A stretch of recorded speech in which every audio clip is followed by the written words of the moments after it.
Hello friends, in this video we will see the if-else structure. So if-else structure looks like this. We have an if statement followed with brackets. Inside the brackets we have a condition, and we have statements following the if condition line. So after that we have else keyword. After that we have some statements. So we have to remember that this statement 3 is not a part of else statement. So in this if condition, the statement 1 belongs to if and statement 2 belong to else, and statement 3 does not belong to if-else structure. So whenever the condition is true, the statement 1 executes. So whenever the condition is true, the statement 1 executes, else the statement, if the condition is false, statement 2 is executed. You can see here, if the statement is false, statement 2 is executed. In both the cases you can see, if the condition is true, if block executes and the else statements will not execute, but the statement 3 definitely executes because it is not a part of if-else structure. It does not belong to if-else structure or either else structure. So if it's false, the statement 1 will not execute, statement 2 will execute, and again statement 3 will execute because it is not depending on the if-else if condition. So it definitely executes. So if we want both the statement 2 and statement 3 to be part of the else structure, if we want this both statement to be executed only if it's false, so we can put them into curly braces. Now if the condition is true, the statement 1 or the if block executes, and the else block statement 2 and 3 will be skipped. And if the condition is false, statement 1 is skipped and statement 2 and 3 will be executed. Now we can see that statement 3 is executed only when the condition is false. So we have to be careful. If we don't write a flower braces, like this, statement 3 does not belong to if-else structure. It definitely will be executed irrespective of whether the condition is true or false. So if you want the statement 2 and 3 execute only when the condition is false, you have to put them in the flower braces. Whenever the condition is false, both the statement executes. When the condition is true, only the statement 1 executes and statement 2 and 3 are skipped.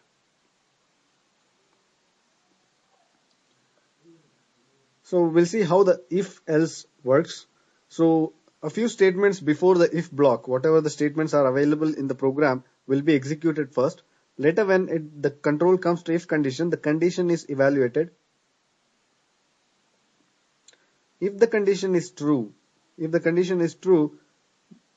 execution path goes this way and executes the if block. If block is executed, all the statements inside the if block is executed, and then it goes to statements after the if-else block, if-else structure.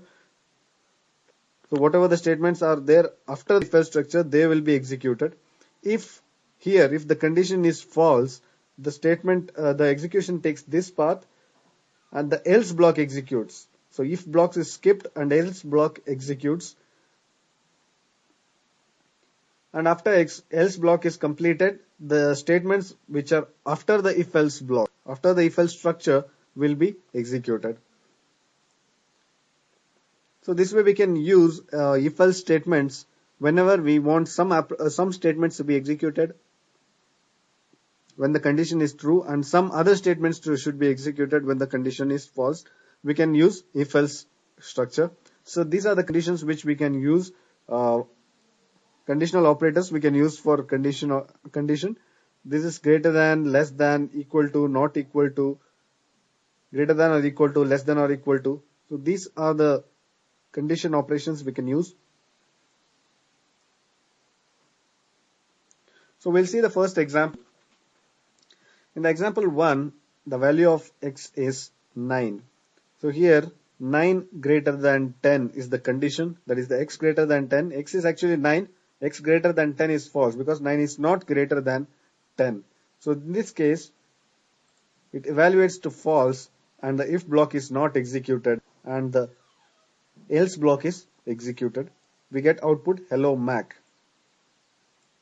So in the case 2, x is equal to 10. So here x is greater than 10. So x 10 greater than 10 is again false. So the print if block is skipped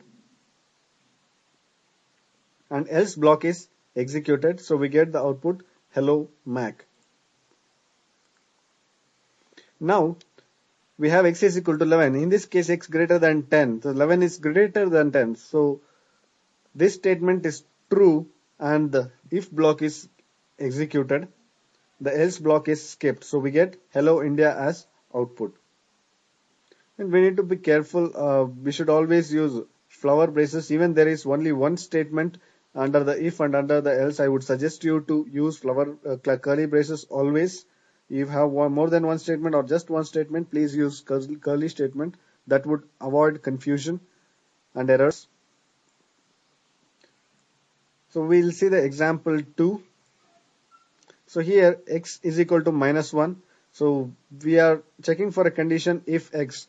So whenever there is a non-zero value, -1 is a non-zero value. So if a non-zero value, it is true and the if block is executed, the else block is skipped.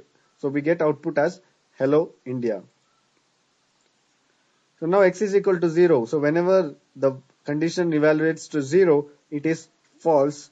In this case, it is false and the if block is not executed, the else block is executed. We get the output hello Mac. We have x is equal to 1 now.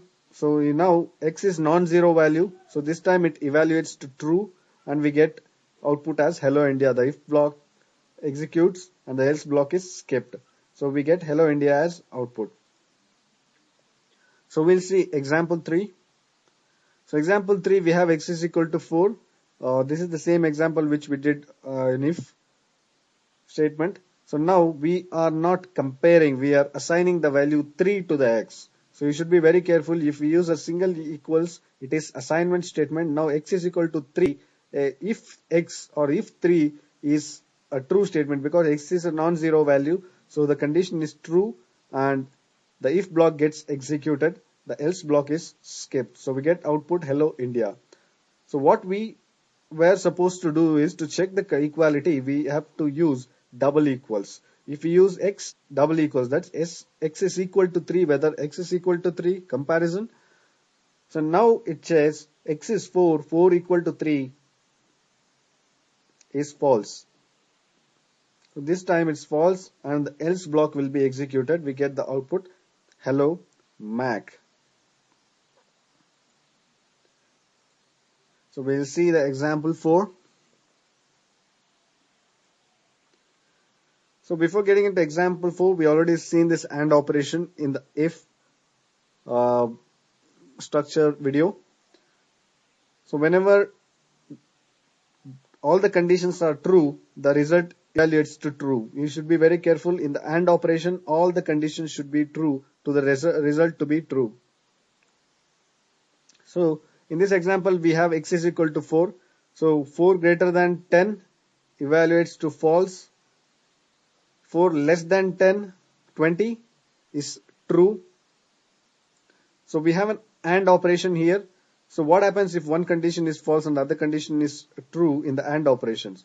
You can see one operation is false and other condition is true. We get total result as false. So the condition evaluates to false and the if block is skipped and else block is executed. So we output hello Mac. We'll say example 5. This is OR operation. So you need to be careful here. So whenever at least one condition is true, you can see at least one condition is true, the result will be true. So only if all the statements are false, we get result as false. So in this case, now x is equal to 4, 4 less than 10 is true. And now x greater than 20, 4 greater than 20 is false. We have x as 4, x contains 4, 4 greater than 20 is false. So we are doing an OR operation here. So true and false evaluates to true. So we get true here and the if block gets executed. So depending upon the condition, whether the if executes or the else execute. If the condition is true, if executes. If the condition is false, the else executes. So here we get output hello India. So we'll see the not operation. Whenever the condition is false, we do a not on this false, a negation of this. If this is the not symbol, we get true. Not of true is false. So here we have x is equal to 0. Actually 0 evaluates to false. So not of false is true, and we get output as hello India. The if block gets executes and we get hello India. So whenever the true, the if block executes. Whenever it's false, the else block will be executed. Now it's true, so we get output hello India. Friends, we saw few examples of if else structure in this video. So we'll see more programs.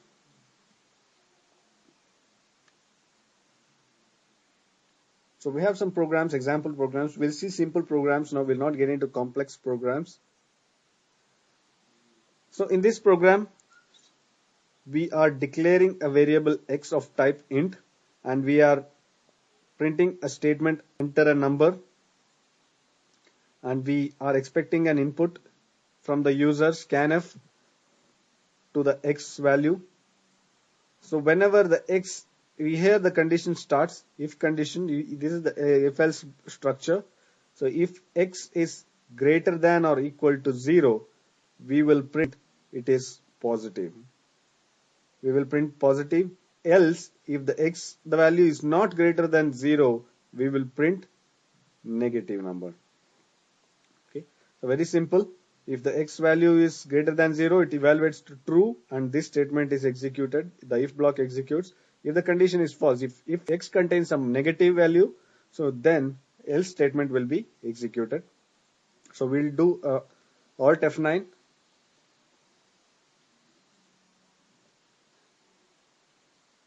And we'll do Control F9. So it says enter a number. So we will enter 89. So it says it's a positive number. We will do Control F9 again. And this time we'll give 0. So it says it's a positive number because we have checked x greater than or equal to 0. Whenever the condition is true, it is a positive number. This statement will be printed. So now I'll say Control F9 again. And now I will type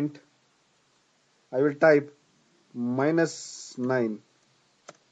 Now it says it's a negative numbers. So whenever the condition fails, now it's -9, minus then greater than 0 is false. So my negative number greater than 0 is false. So it says it's a negative number. So this way we can execute if else statement. So we'll see one more example, one more program. So here I have declared a variable x of type int. We are printing enter a number on the screen, and we are expecting a value for the x. We are doing a scanf, and now this is the if else structure. So we are checking for a condition here, x modulus 2. What does this x modulus 2? So x modulus 2 is whatever the value of x is there, it will be divided by 2, and the remainder will be given here. For example, if we divide 5 modulus 2, the remainder will be 1.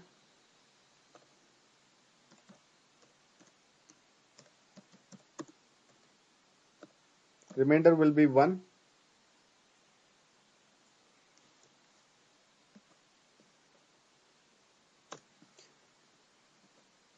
Now if we do a 6 modulus 2, so 6 is divided by 2 and the remainder will be 0. And now again I'll do a modulus operation for 7 modulus 2. 7 modulus 2, we get remainder 1.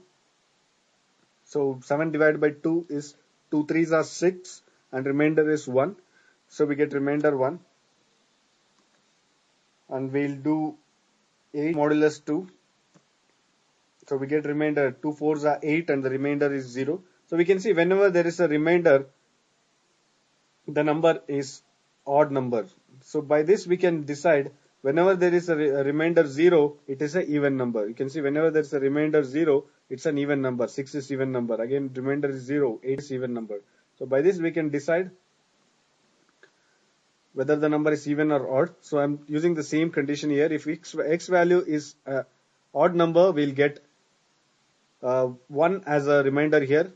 So 1 is not equal to 0, so else will be printed. If we have x is equal to an even number, so we'll even number modulus 2 will get a 0, 0 equal to 0 is true, and if this statement will be executed.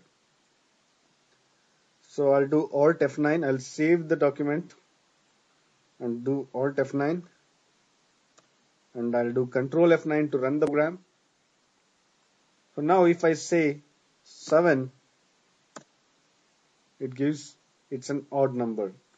And again, if I execute and if I say 10 and I say enter, they say it's an even number. So by this way, we can check whether a number is an even number or odd number. So we'll see one more program. In this case, I've declared a variable called price of type float, and initial value I have provided 500 for the price, and we have declared one more variable int age. So we are saying to the user, please enter the age. So after that we are expecting a value for the age variable using a scanf statement. So now if the age is greater than or equal to 50, if the person is greater than or equal to 50, we say the price, probably this price may be for a ticket for a cinema or a traveling ticket. We'll just take an example. So price will be price minus 100, that is we will give a discount of 100 rupees. If the price is 500, 500 minus 100 will be 400. So he has to pay 400 rupees. If the age is not greater than or equal to 50, he will be given a discount of only 50 rupees. Price 500 minus 50 will be 450. So it checks if the age is greater than 50. So this statement will be executed. This block will be executed. If the age is not greater than 50, this block, the else block will be executed, and it will be printed here. The print price is rupees, so the value comes here near the price value comes in the place of percentage F. So we'll see this. I'll say save. I'll say Alt F9.